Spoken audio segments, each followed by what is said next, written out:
Saludos amigos, hoy jueves 21 de agosto de este año 2014.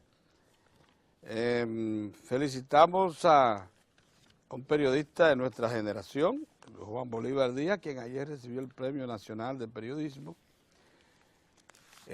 por parte del gobierno dominicano, que por cierto le tiene un premio metálico importante.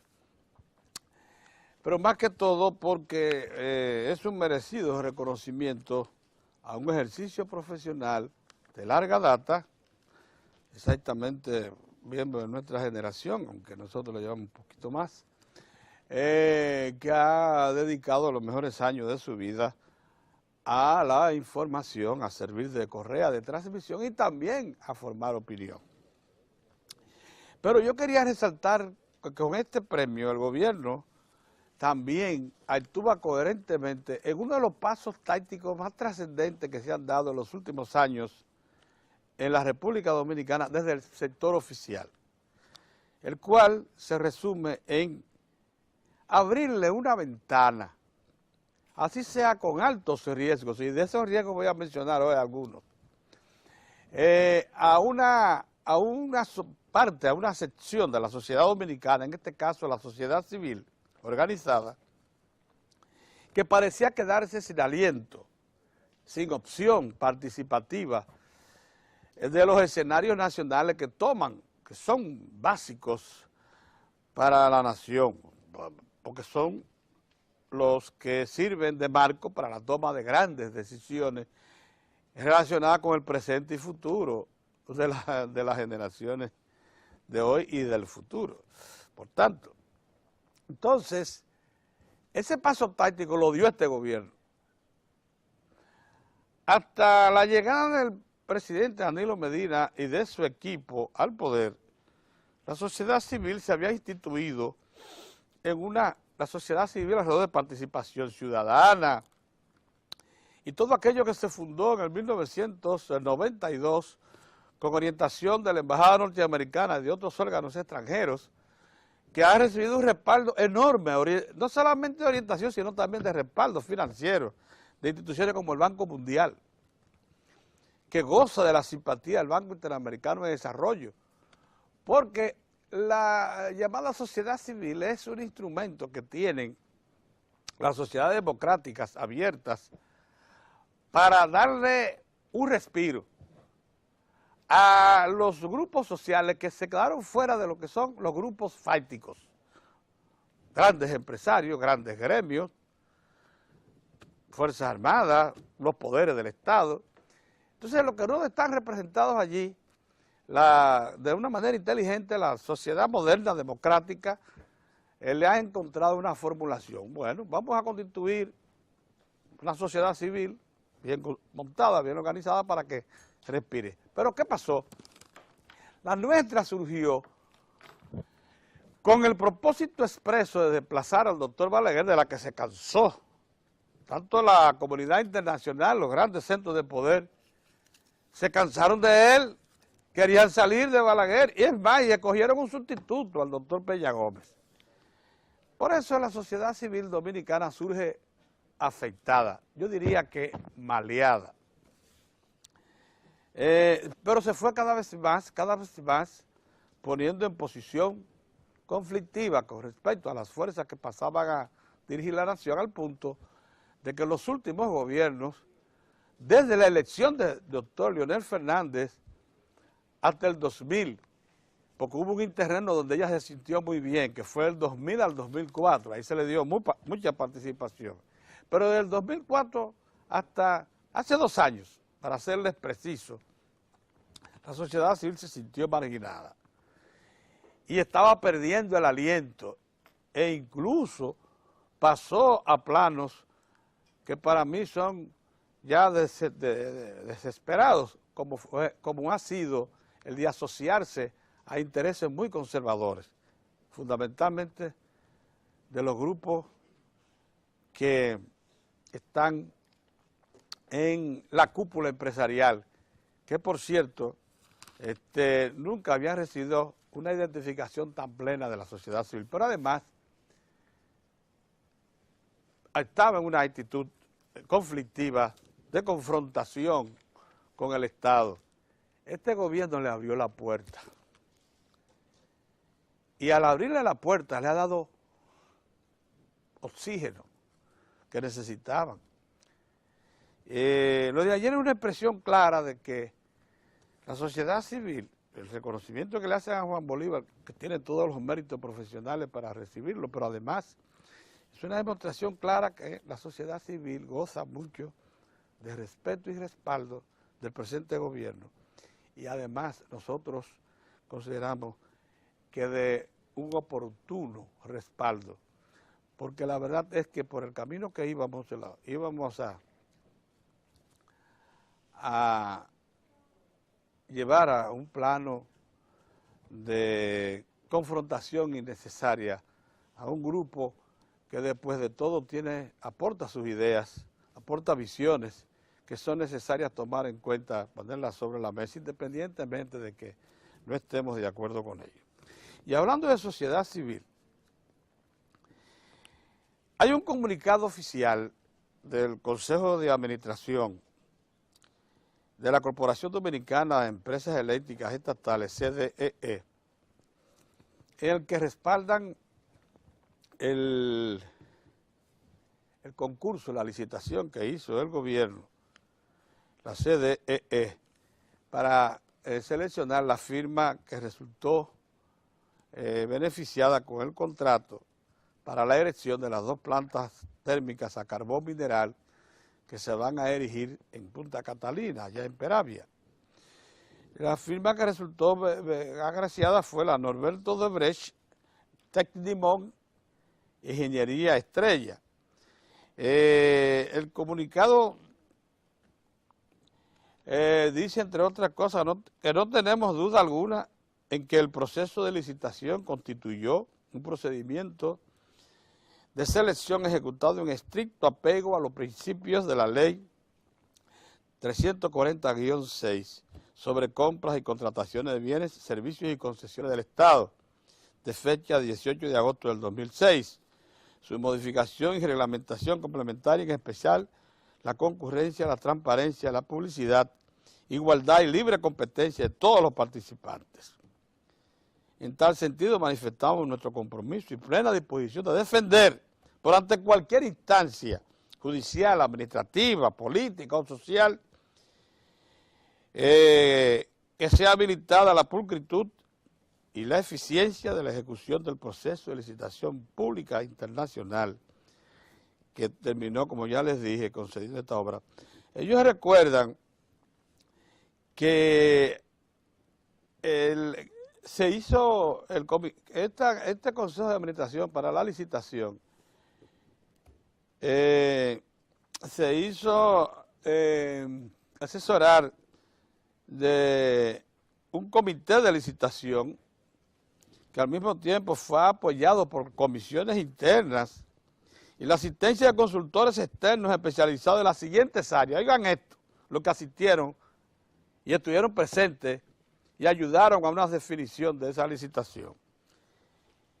En el área jurídica, la oficina Manata, Phelps and Phillips, esa es norteamericana, que por cierto ha dado asesoría en varios gobiernos de la República Dominicana en asuntos que tienen que ver con el Departamento de Estado de los Estados Unidos y otros relacionados con el gobierno de los Estados Unidos.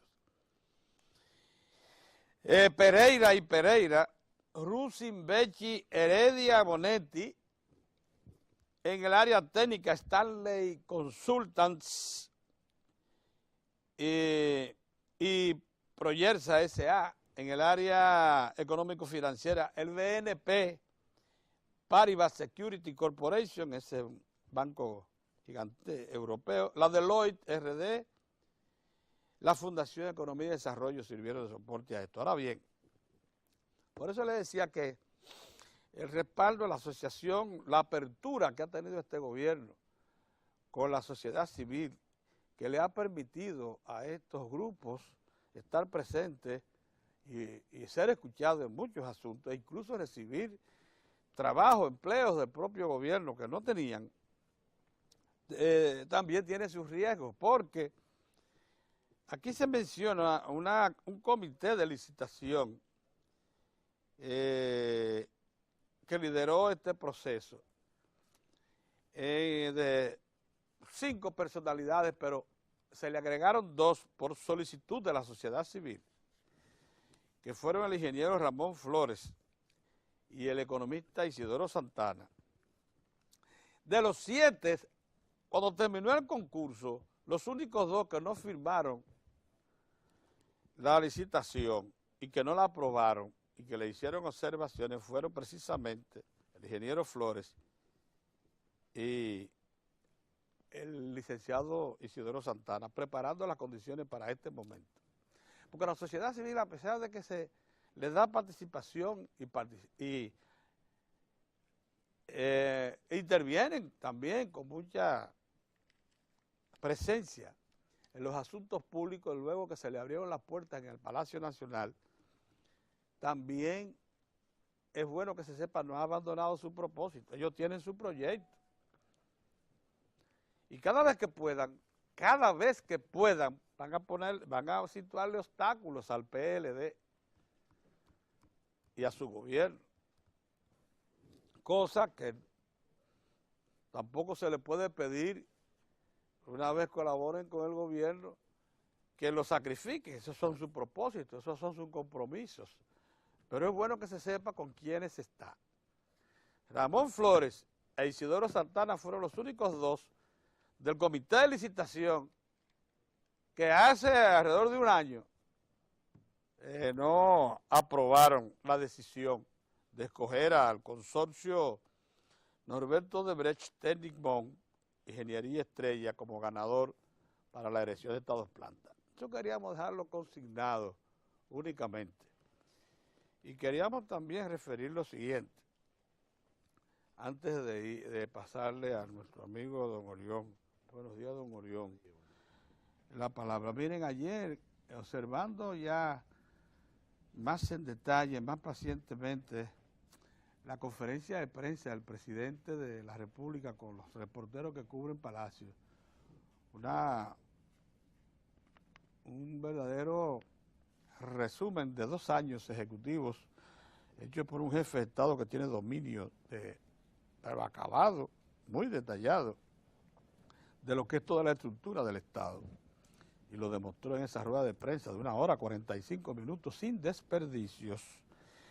Pero quería destacar una referencia que hizo el primer mandatario con la que nosotros hemos estado de acuerdo hace muchos años. Y es la siguiente.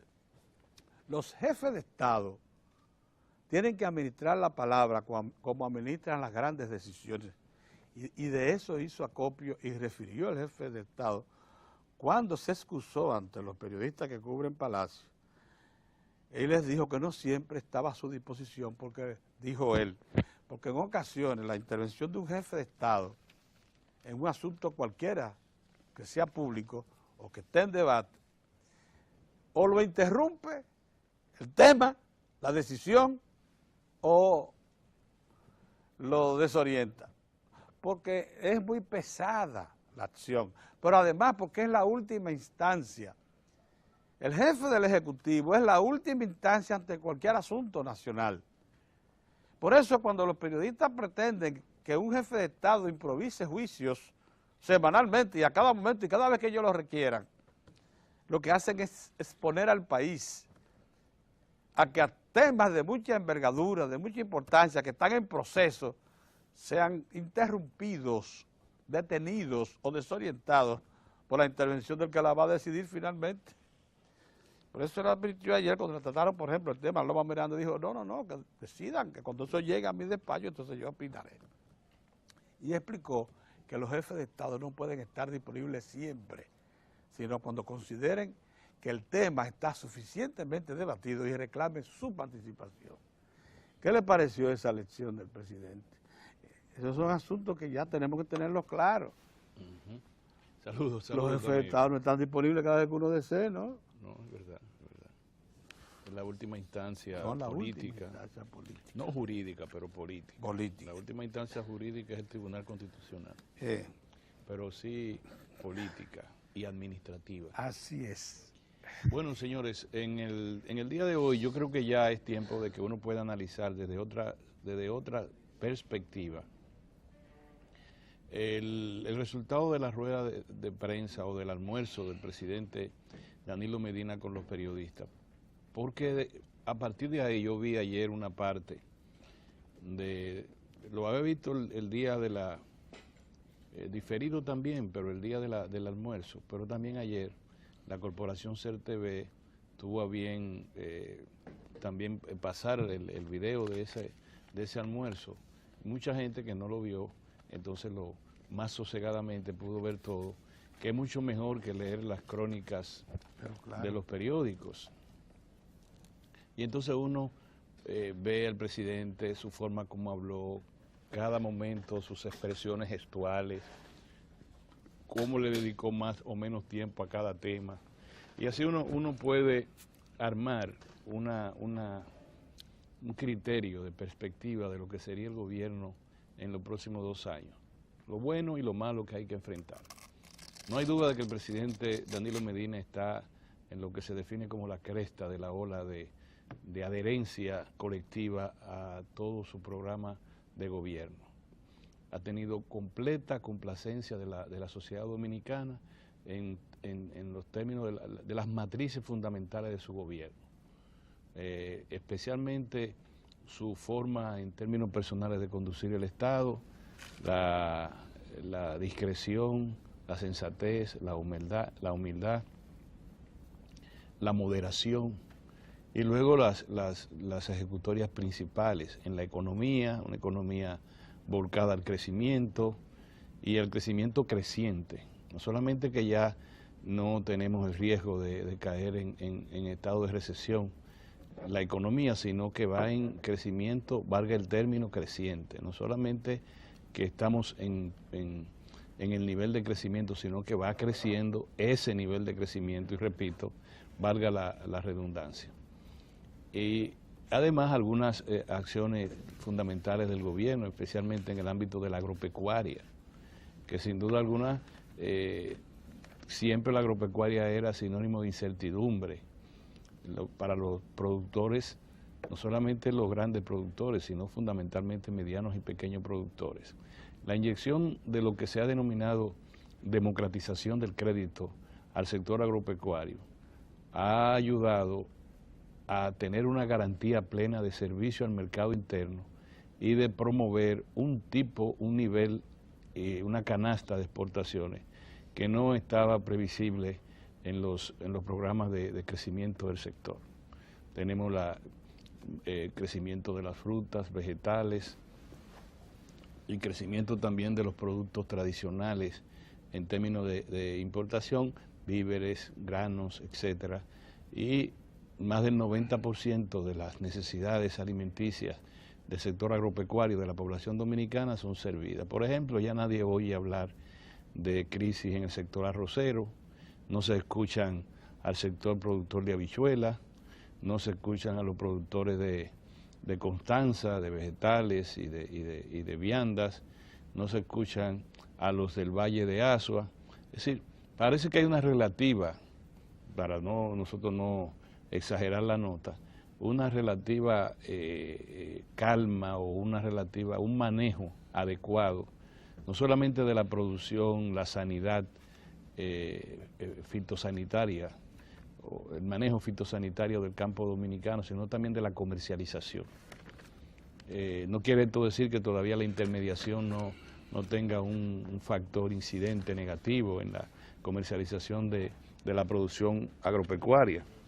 Pero, por ejemplo, en el área de la avicultura, el calor, la sequía, ha matado o impedido el desarrollo de millones de unidades de pollo.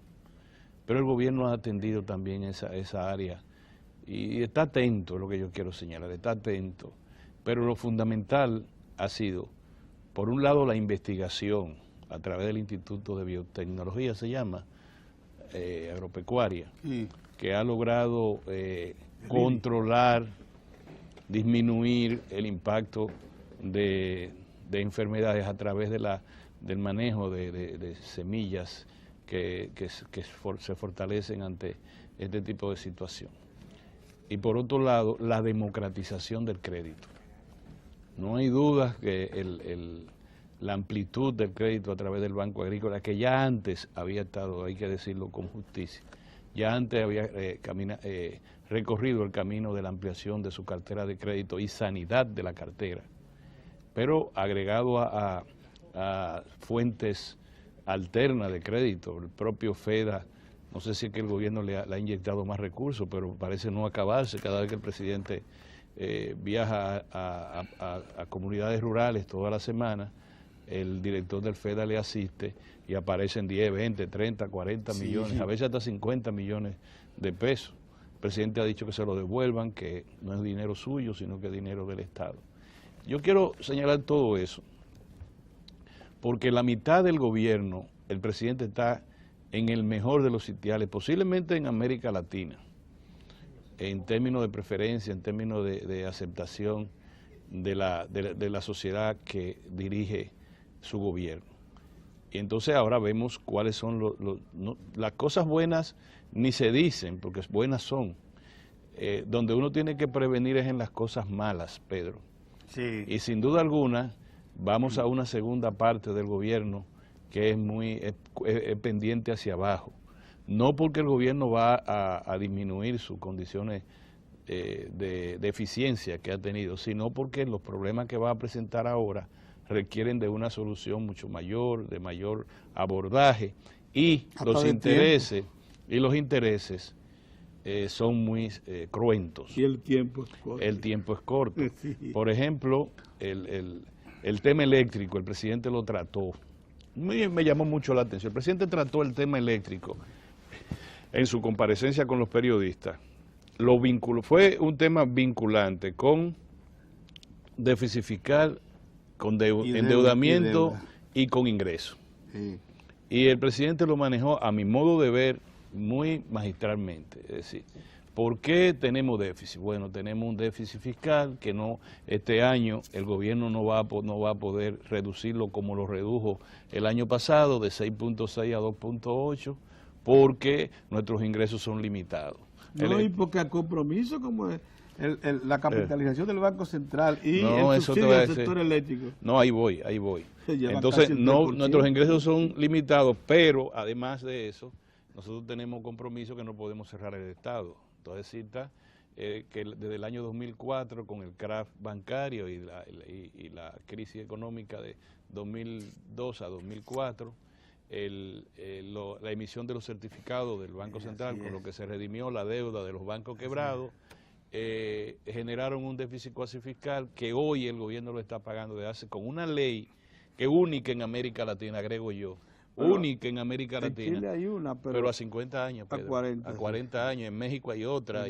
Sí, pero a 40 años. En cuanto al plazo, es una ley única, 10 años. Es demasiado como dura. Tú decís, para redimir ¿cuántos? 80, 100 mil millones. En ese momento eran 120 mil, pero ya son 200 mil y pico millones de pesos. Entonces es para redimir, para poner al Banco Central en condición de devolver los certificados y dejar de pagar los intereses, que es el déficit cuasi fiscal. El año que viene son 36 mil millones que tiene que buscar el gobierno. En el momento que se pronuncia la ley, se habló de 220 mil millones de pesos que había que redimir. Correcto. Banco Central. Entonces, esa ley indica que comenzaron como con 15 mil millones. El año pasado fueron 30 mil millones. Así es. Sí. Este año van a ser 36 mil a 37 mil millones.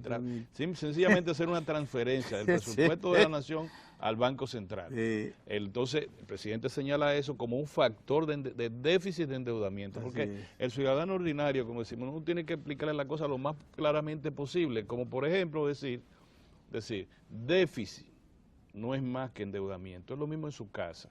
Si usted quiere cubrir un déficit, tiene que endeudarse, porque el déficit es el faltante entre lo que a usted le ingresa y su programa de gasto o de inversión. Agrégame el subsidio. Ahora voy. Estábamos hablando entonces de esos 36 mil millones, posiblemente deben ser 700, 800 millones de dólares, Pedro. transferir al Banco Central en moneda fuerte. Entonces tenemos el déficit del subsector eléctrico. Siempre será de 1.500 millones de dólares. En el menor de los casos, Pedro, no va a bajar, búscate la cosa, no va a bajar, no es verdad que son 1.300, no, porque hay una deuda acumulada que, ¿cómo decirle a la gente esto? Mire, es muy sencillo, es el negocio de capar perro. Usted le compra a los generadores a 21 centavos, 22 centavos, en el más barato de los casos, promedio 21 centavos el kilovatio hora, nunca menos de ahí. Aunque dicen que de 18 a 21, pero tú tienes que agarrar los costos de intermediación para venderlo. Claro, Pedro, redondealo en 21, porque también tú compras 25 y en ocasiones compraba 35 el kilovatio. Para cuando tú lo pones a través de la distribuidora que son del Estado, la colocas en línea para consumo de la gente, entonces tú encuentras que tú recuperas, ahora mismo estás recuperando, creo que el 40, casi el 50, poquito más del 50%. Es decir, que cada 100 pesos que tú compras de energía, tú apenas recuperas, pones 60 pesos. Bueno, mira, el 36, de 34 a 36% es lo que se pierde de lo que... Sí, pero ahí se pierde, eso es un problema, Pedro, porque desde que tú lo pones en línea está perdiendo, porque pierden la línea cuando va corriendo la corriente, para ponerlo de una manera muy llana. Y además, no te retorna todo el dinero y la intermediación. No cobra todo lo que factura. Exacto.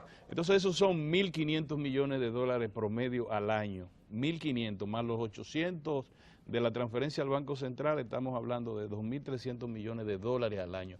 2.300 millones de dólares solo de ese déficit decretado por circunstancias fatídicas para la economía dominicana.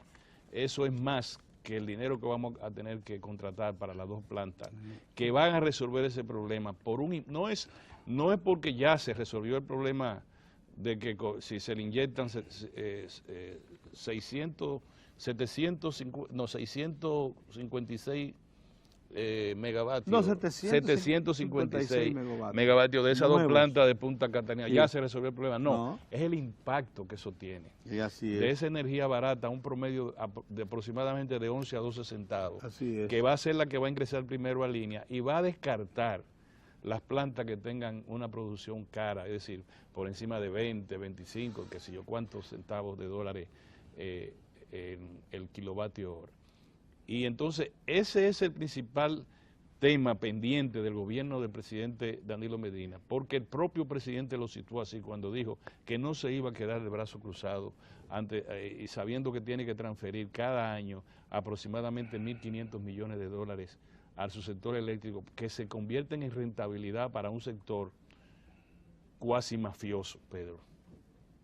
Cuasi mafioso. Así es. Todo el ensamblaje no es transparente, el ensamblaje del subsector eléctrico en el ámbito de la generación, a pesar de que el gobierno participa de sus beneficios, para también poner esa parte. No es transparente nada, ni los contratos, que alguna vez habrá que hablarse de eso en términos históricos, de los contratos esos de los productores independientes, los IPP, entre lo que se encuentra la Coyentri, sí, y la planta fatídica también de Puerto Plata, contratada con un mentado ciclo combinado, a quien hay que pagarle, creo que por la producción de 165 megavatios y nunca ha producido más de 100, capacidad instalada.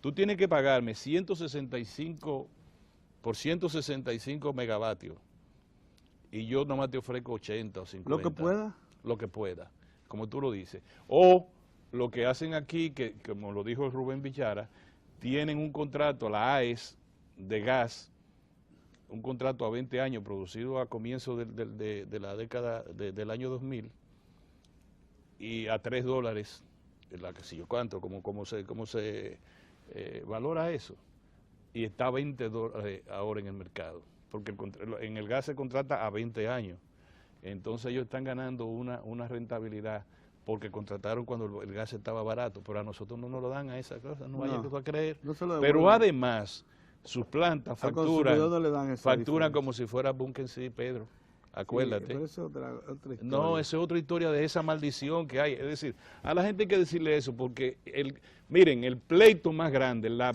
madre de todas las batallas que va a concertar, a pelear el gobierno dominicano en estos 2 años es esa. Y yo me di cuenta, muy humildemente lo digo, de los grandes intereses que hay alrededor de eso. Ahora, poderoso.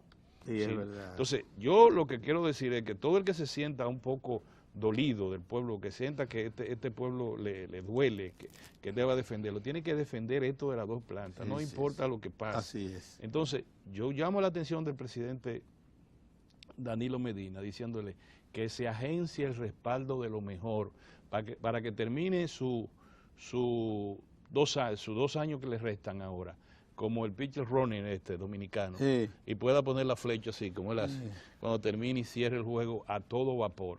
Porque es el problema fundamental va a ser el déficit, el endeudamiento programado, causado por ese déficit. El presidente dice, no vamos a cerrar el gobierno, Pedro, no lo vamos a cerrar. Y si no lo cerramos, tenemos que seguir tomando prestado, tomando crédito, porque los ingresos son muy limitados. Y el presidente dijo, ni siquiera quiero hablar de la presión tributaria, porque lo dejó, porque se cansó. Que si le tiraba ese ramplimazo a todo lo que había planteado ahí, iba a ser catastrófico. Pero la gente tiene que entender eso, sí. Catastrófico. Y tiene que entender esto, Margarita, finalmente quiero decir esto, la doctora Margarita Cedeño ayer habló, hay que leer la charla de doña Margarita para que tú sepas otra vez el recreo que nos hace por el consenso de Washington y lo que es la nueva política y por qué hay que luchar contra esas todavía resistencias del neoliberalismo en la manifestación de la lucha contra la desigualdad social. Al presidente, cuando salga del poder, le cabe de verdad iniciar en firme la lucha contra la desigualdad y contra la pobreza, en firme, desde un punto de vista de la redistribución del ingreso y no solo del crecimiento del producto. Y eso el presidente también tiene que ver. Yo aspiro en estos 2 años a que el presidente mantenga como los caballos, ¿cómo que dicen? Anteojera y fuerte, en la línea de cumplir con los objetivos fundamentales, saneamiento de la economía a partir del mejores ingresos. No hay forma, Pedro. No hay forma. No hay forma. Y en mejores ingresos no va a poder ser por el pacto fiscal de fiscalidad, que eso se le va a dejar al próximo gobierno. Tiene que ser por conjurar la maldición del sector eléctrico. Don Mozart, Saludos, buenos estamos días. todavía aquí. Me pasé. No, pues que va. Estamos todavía aquí, ¿cómo así? Bueno, porque estamos todavía aquí a la espera de los acontecimientos, del análisis y la cosa.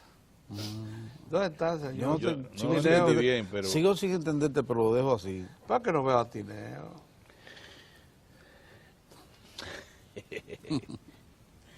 Buenos días, señores. Quiero unirme a las felicitaciones al profesor Juan Bolívar Díaz por el merecido reconocimiento a una carrera de éxito, porque ciertamente si hay que hablar de un periodista exitoso en su ejercicio profesional, ese es precisamente el profesor Juan Bolívar Díaz. Yo tuve la oportunidad, distinción de ser su alumno en la Universidad Autónoma de Santo Domingo. Me dio la redacción 5, la última de las redacciones que se dan sobre análisis y perspectiva, recuerdo muy bien. Un gran profesor, Juan Bolívar Díaz. Entonces fue reconocido por el gobierno. Estuve escuchando a Pedro, ciertamente, hablando de la coherencia de la actual administración de gobierno. Se ha sabido manejar muy bien con esa denominada sociedad civil. El presidente Danilo Medina decía en su comparecencia, que felizmente repitió ayer la Corporación de Radio y Televisión, el Canal 4, decía el presidente Danilo Medina que él no es ningún improvisado, algo así, o sea que no es novato. Que lo conoce bien a todos. Y yo pienso que, oye, aquí sería una osadía decir que el presidente es un novato. El presidente es un hombre de alto calaje en materia política, brillante, y además de una experiencia dilatada, ¿verdad?, en la administración. Entonces, esa experiencia, ese calaje que tiene como político experimentado, y conocedor cabal del daño que hacen instituciones que se ven como el tiburón que que se muere, que un aletazo de un tiburón herido puede destruir a cualquiera. Puede destruir a cualquiera. Y entonces yo pienso que la administración del presidente Danilo Medina y del Partido de la Liberación Dominicana, hay que decirlo, porque también el doctor Leonel Fernández ha sido sumamente consecuente, ¿verdad?, con la denominada sociedad civil, a pesar de los pesares. Pero al margen de todo eso, real y efectivamente estamos en presencia de uno de los periodistas, insisto, más talentosos y de uno de los periodistas de mayor experiencia, ¿verdad?, experimentado y de mucho aporte. Nuestras felicitaciones al periodismo. El premio es genuino. O sea, nosotros reconocimiento nos unimos enteramente justificado. Porque una cosa no tiene que ver con la otra. La postura que ha asumido Juan Bolívar, que nosotros aquí combatimos, afrontamos cada momento, pues eso no tiene nada que ver con lo que es en esencia su condición, insisto, de excelente comunicador social. Así que mis felicitaciones para don Juan Bolívar. Y nos alegramos más porque no hay que operarlo del brazo. Yo conversé con Juan ayer, hace un par de días. Y él fue a Estados Unidos porque no podía movilizar el brazo, estaba. Sí. Ahora le dicen que no, que tiene que esperar nada más unos meses. Un asunto de terapia. Que el brazo le va a entrar otra vez. Qué bueno. Muy bien. Muy bien. Entonces, fíjense, hay tres temas de lo que están en el tapete que yo particularmente creo que la población debe asumirlo como prioridad. Tres temas. A partir de esa importante comparecencia, ese diálogo tan fructífero que tuvo el presidente Danilo Medina con los periodistas que cubren Palacio. Tres temas. El primero de ellos es, bueno, Orión insiste en eso y Pedro también, que es el de eléctrico, ¿verdad? Y les digo esto porque recuerden siempre lo que les dije ayer. En muy pocas ocasiones un presidente, un jefe del Estado, había colocado sobre el tapete una preocupación de un pálpito que tiene de una conspiración contra una iniciativa del jefe del Estado.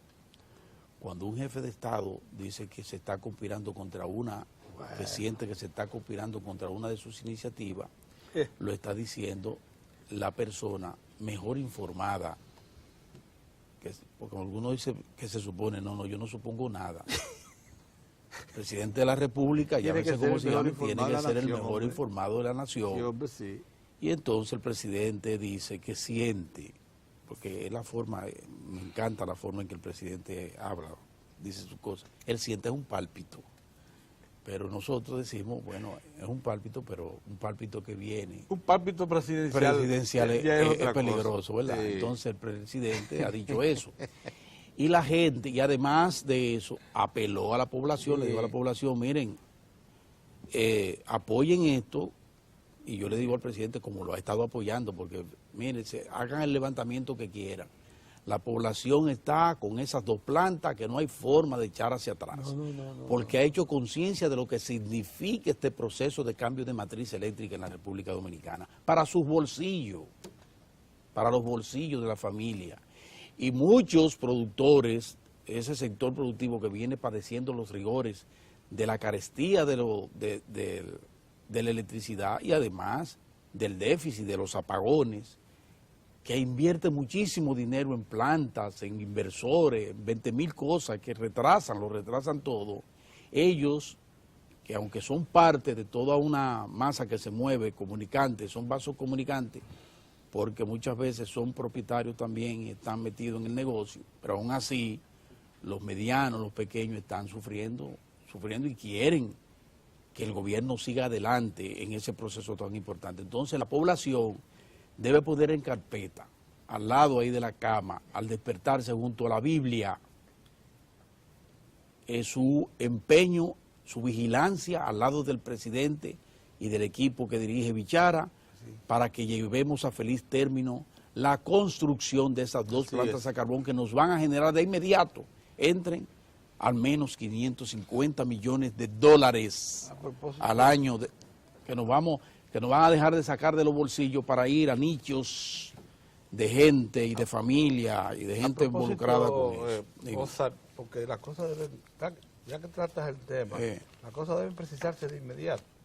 Un hombre también informado como el economista Edwin Ruiz, que ha devenido en editor económico del Diario Libre, hace una crónica muy bien informada, en la que dice: los apagones continuarán, aún con las plantas a carbón en el 2016, pero él parte de que la situación se quede como está.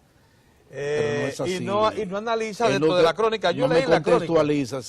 Yo leí la crónica y él no analiza que el grupo Vicini, más todas las importadoras de gas, licuado de petróleo nacional y extranjera, han fundado una compañía que se llama Antillean Gas, que anunció ya el inicio de la construcción, fue el presidente, de una terminal de gas natural, una inversión de más de 500 millones de dólares, dentro de la cual... ¿Qué periódico es ese el que tú estás citando? El periódico Diario Libre. Dentro de la cual se incluye una planta nueva, térmica, una planta de gas, Pedro, que va a procesar gas natural. Pero Pedro, es que nadie está diciendo que con esas dos plantas no van a terminar los apagones. Claro que Yo le quiero decir a ese colega, al colega del Diario Libre, que recuerde que los requerimientos, vamos a necesitar, en adición a eso, vamos a necesitar mínimo 1.200 megas nuevos adicionales. Que son los que están adicionales, pero mientras tanto, los casi 700 megavatios que van a aportar esas plantas van a disminuir en forma importante los apagones en el país. Pero más que eso, van a disminuir los costos operacionales, por el amor de Dios. En un 50%. Y en consecuencia también van a impactar las tarifas. Así es. No le busquemos la quinta pata al gato con eso. No, esto es importante. Y el gobierno le ha dado la oportunidad al sector privado para que busque ellos, inviertan para esos 1.000 y tantos megas que hace falta. Que están en proceso. Que por eso nosotros decimos que si hay algo fétido por la forma en que se ha tratado de plantear, de que el PLD no le da participación y quiere competir con el sector privado, eso es mentira, es una manipulación. Todo lo contrario, el PLD desde siempre se le ha ido la mano dándole participación al sector privado, no solo en el sector eléctrico, en todo. ¿En todo? Por eso, parte de eso ha sido el éxito incluso de las administraciones del PLD. Pero ya acabo de relatar incorporado al sector que privado, a última hora, por reclamo de un sector del gobierno y de la sociedad civil, se incluyó en el comité de licitación al ingeniero Ramón Flores y a Isidoro Santana. Y los dos fueron precisamente los que crearon las condiciones. Eso es sociedad civil. Pero los dos estaron, a pesar de que participaron en todo el proceso de licitación, los únicos dos que no firmaron la resolución fueron ellos. Bueno, pero ese es su derecho. Creando las condiciones. Ese es su derecho. Ese es su derecho. Entonces, yo lo único que quiero decirle a la gente que como tiene la Biblia en la casa, que tenga ahí esos 3 temitas que le estoy apuntando. El primero, el de la CDE, para apoyar, porque no estamos apoyando al gobierno por apoyar al gobierno, estamos apoyando una de las iniciativas más trascendentes del Estado Dominicano en los últimos 50 años, para que ustedes lo sepan. Ese proceso de incorporación del Estado a producir energía e involucrarse directamente en todo el entramado de comercialización para darle equidad a ese sector. Eso por un lado. La gente de la ADIA, ¿qué se llama, Pedro? ADIA, sí. ADIA. Sí. La gente de la ADIA ahora dice que ellos quieren que le identifiquen a los conjuros. La gente de la ADIA sabe perfectamente bien quiénes son los que están detrás de la conspiración. Pero claro. Todo el mundo, eso lo sabe todo el mundo. No vengan con ese cuento de no. Ustedes saben perfectamente bien, porque las conspiraciones, y en este caso particular la conspiración en contra de la construcción de esas dos plantas tiene muchas manifestaciones, más de una. Hay algunas que son rastreras, ¿verdad? Y hay otras que son inteligentemente solapadas y que vienen a través de postura y de grupos y de periodistas y de gente que se busca y de medios de comunicación que buscan manipular y llamar la atención a la población de que el carbón daña, Es una barbaridad el carbón con la contaminación y todo, porque todo eso forma parte de la comuna. Así que no venga la gente de ADI ahora a decir que le identifique.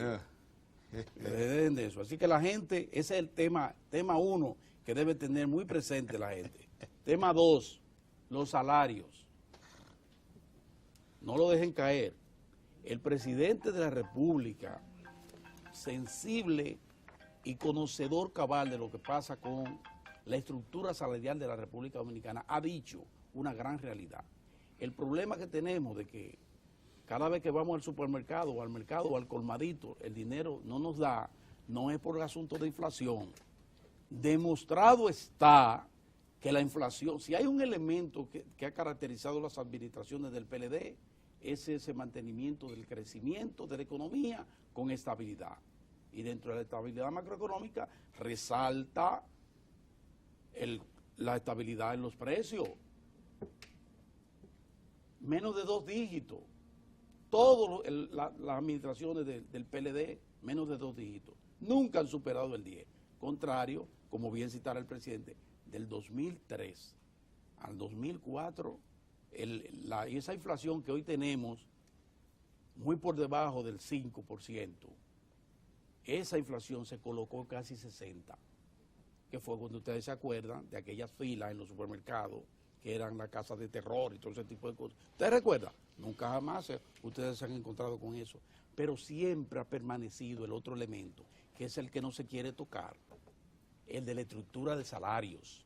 Paga muy mal el Estado y paga mucho peor el sector privado. Esa es la realidad. No se corresponde con la realidad del mercado los niveles salariales en la República Dominicana. Y eso hay que sentarse a discutirlo. Y la gente, usted que me está viendo, tiene que poner eso también al lado de lo de la CDE, junto con la Biblia. Ese es un tema de la población dominicana, de reclamo permanente a que resolvamos el problema de los salarios. Eso usted tiene que ponerlo ahí.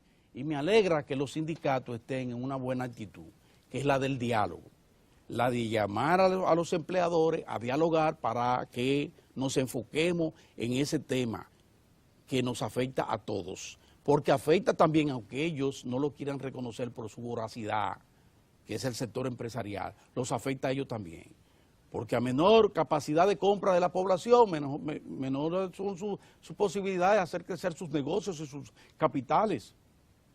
Denle la oportunidad a la población de que pueda comprarle sus bienes y servicios. O sea, vamos a hacerlo así. Y tercero, el último tema, colóquenlo como ustedes quieran, pero eso también va a la mesita de noche, junto con la Biblia, con el tema eléctrico y con el de, que es el tema de la frontera, que no se puede quedar, no se puede quedar. Pero no solo la frontera por la frontera, sino que todos los instrumentos operacionales, las normativas presentes en la 168-13, en la 169-14, que es la ley. La primera es la sentencia, la segunda es la ley de naturalización. Y el proceso o plan de regularización que debe seguir y cumplirse cabalmente. Y junto con eso lo que ha dicho el nuevo ministro de la Fuerza Armada, ahora se llama de Defensa, que ha dicho redoblar la frontera, pero no solo contra el narcotráfico, porque de eso se viene hablando mucho. Sí, el narcotráfico hay que enfrentar eso, hay que enfrentarlo, es verdad, pero también de lo otro, del ingreso de personas, de gente que está siendo alentada para que cruce de este lado a buscar aquí. Y yo invito a que lean, consíganse el periódico el Diario Libre de hoy, porque el director, el buen amigo Adriano Miguel Tejada, trae ahí una conversación que sostuvo con un millonario, con un empresario próspero haitiano que no tiene un chel en Haití. Todo lo están vistiendo aquí, en la República Dominicana. Y en el avión hablaron del asunto y él da las explicaciones de por qué decide aquí, por qué la gente quiere salir de Haití para acá, de cómo los empresarios y los gobiernos dominicanos han sido los responsables de esa masiva presencia haitiana aquí con mano de obra barata y abusiva, ¿verdad? Exacto. y de cómo él dice, ese haitiano próspero que tiene inversión aquí, dice que el gobierno debe seguir controlando la frontera y controlarlo todo, sin mirar de que por lo que puedan decir, no, que tiene que controlar, porque ya él también, como él tiene sus inversiones aquí, no quiere él sabe perfectamente bien que si siguiera ese azote que tenemos y esas inversiones que él lo dice puntual, esas madres parturientas que solo vienen a parir aquí y a crearle, lo dice el haitiano, lean Diario Libre para que ustedes vean 3 temitas para tenerlo en la mesita de noche como la Biblia, pueblo dominicano. Bien, señores, miren, hoy es jueves agropecuario. Hay un tema que le hemos venido dando seguimiento aquí en Diario del 4. Se trata del tema de la sanidad animal, fundamentalmente la referida a la ganadería. Muy bien. Y para ello están invitados el doctor Osvaldo Guzmán y la doctora Betty Melo. Ellos son los directores, los responsables del Departamento de Sanidad Animal de la Dirección General de Ganadería. Perfecto. ¿Qué les parece? Qué muy oportuno. Bien, excelente. Por aquello de retomar la confianza en el plano internacional para nuestro negocio de producir y exportar carne. Así que en un momento regresamos con ustedes. Bien.